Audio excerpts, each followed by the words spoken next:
भगवान कृष्ण के पास में कितनी रिस्पॉन्सिबिलिटी थी।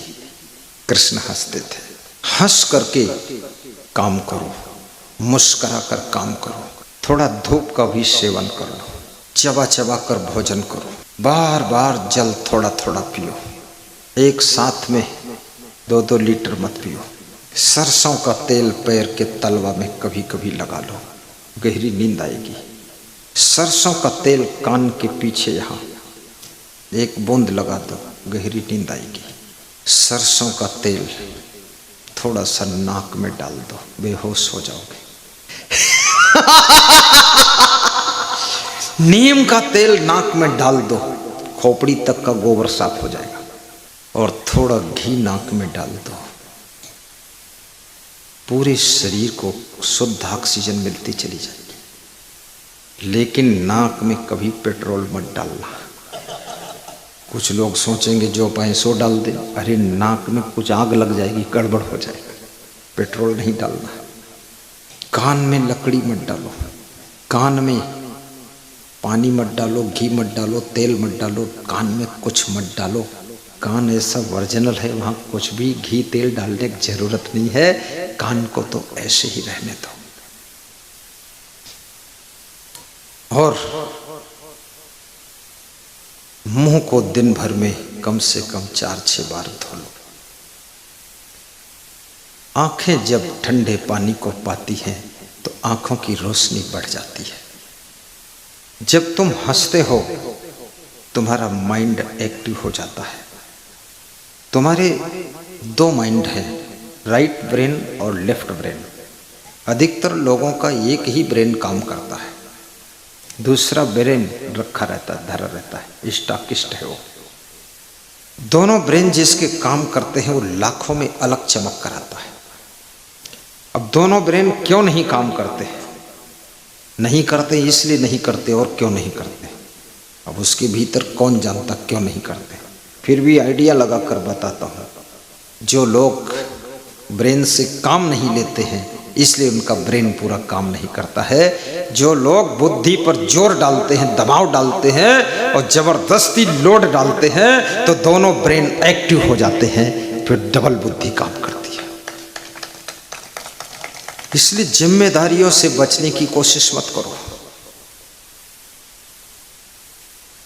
काम से बचने की कोशिश मत करो। बड़ी से बड़ी रिस्पॉन्सिबिलिटी ले लीजिए। जितनी बड़ी जिम्मेदारी होगी उतना बड़ी बुद्धि तुम्हारी विकसित होगी। ये काम चोरों की बुद्धि विकसित नहीं होती है। ज़्यादा जिम्मेदारी लो, घर की भी लो, दुकान की भी लो, बिजनेस की भी लो, सर्विस की भी लो, परिवार की भी लो, पड़ोसियों की भी ले लो, रिश्तेदारों की भी ले लो।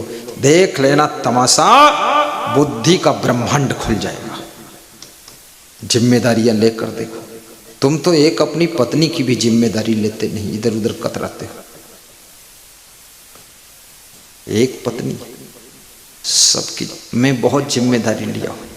मेरे पास सब भक्तों की जिम्मेदारी है, आयोजकों की जिम्मेदारी है, साधुओं की जिम्मेदारी है।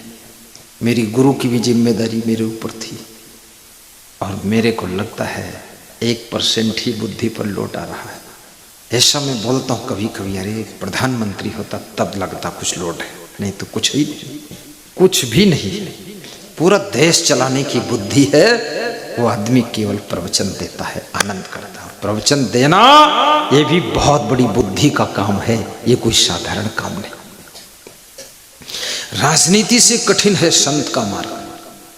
राजनीति में तो हो हल्ला हुल्लड़ मचाते रहो गई राजनीति। यहां तो आंतरिक साधना का मार्ग है। मन इंद्रियों को तपस्या में ढालने का पथ, ये संत जीवन है।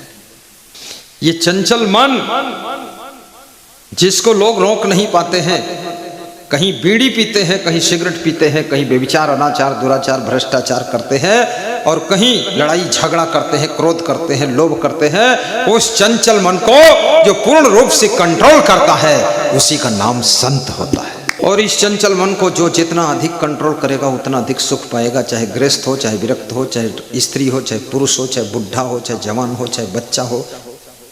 जितना ज्यादा मन तुम्हारा बस में होगा उतना ज्यादा तुमको सुख मिलेगा। ये साधारण खेल नहीं। सुख पाना चाहते हो तो मन जीतो। मन अगर कहता हर समय मोबाइल चलाऊं, तुरंत मन को कंट्रोल करो, अलग रख दो मोबाइल। मन अगर कहता है थोड़ा पान मसाला खाऊं, तो बता दो किचन का मसाला भी बंद रहेगा। समझ लेना पागल मन, मैं तेरा बाप का बाप हूं, कुछ करने नहीं दूंगा।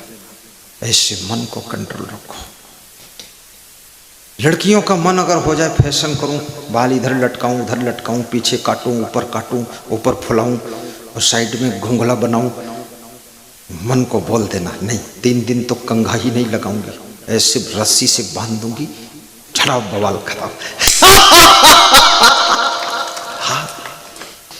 ये मन कभी फैशन में फंसाता है, कभी शराब में फंसाता है, कभी जुआ में फंसाता है। ये मन कभी आलस्य में गिराता है, कभी ज्यादा सोने में गिरा देता है, नींद में गिरा देता है, और कभी कभी मन ये तुमको गुस्सा में गिरा देता है, कभी लालच में गिरा देता है, कभी अभिमान में गिरा देता है। इस मन के अंदर अनेक रूप पलट सलट कर आते हैं और ये तुम्हारी जिंदगी को उलट पलट कर देता है। इसलिए कदम कदम पर दमदारी के साथ अपने मन को बस में करने की कला सीखो। और जिस विद्यार्थी का मन बस में है वो डॉक्टर बनेगा, इंस्पेक्टर बनेगा, कप्तान बनेगा, कलेक्टर बनेगा, महान संत बनेगा, वो कुछ न कुछ एक क्लास का बनेगा।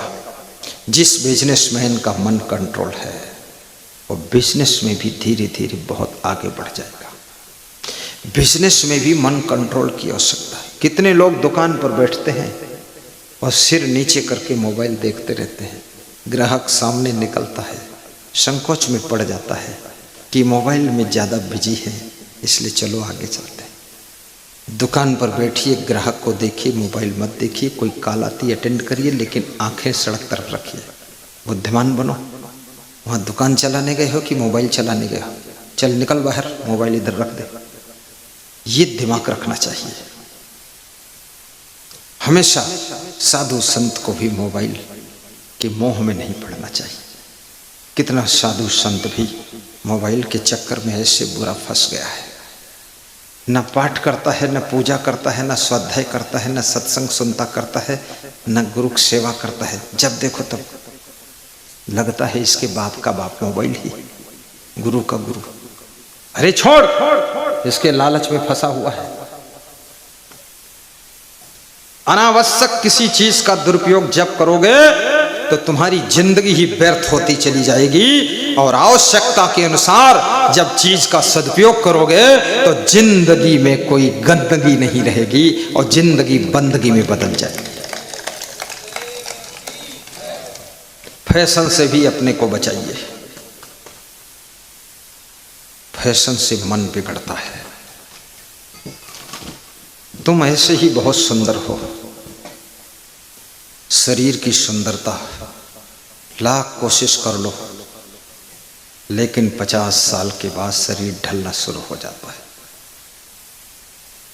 आपका मन सुंदर होना चाहिए, आपका स्वभाव सुंदर होना चाहिए, आपका व्यवहार सुंदर होना चाहिए और आपके विचार सुंदर होना चाहिए। याद रखना, शरीर को कितना संभालो फिर भी एक दिन डोकरा हो जाता है, और कितनी सुंदर हीरोइन हो एक दिन डोकरी हो जाती है। और बहुत सुंदर हैं हीरो हीरोइन, सबसे ज़्यादा आत्महत्या करने वालों का परसेंटेज हीरो हीरोइन का है, जो कि नंगे भी घूमते हैं, सुंदर भी बहुत बनते हैं, चड्ढी भी पहनते हैं, नंग धड़ंग रहते हैं, गंदे गीत गाते हैं, फिर न जाने क्यों आत्महत्या करते हैं। नालायक, हम समझ नहीं पाते। इससे ज्यादा और क्या करना चाहते हो? सब कुछ कर लिया कुकर्म तुमने, अब फिर मर क्यों रहे हो? अब क्यों मर रहे हो? अब जिंदा रहो। फिर पेपर में आ रहा है ये हीरो मर गया, वो हीरोइन मर गई, वो ये कर लिया, वो कर लिया। तुमसे अच्छी तो भैंस है जो कम से कम जिंदा तो रहती है।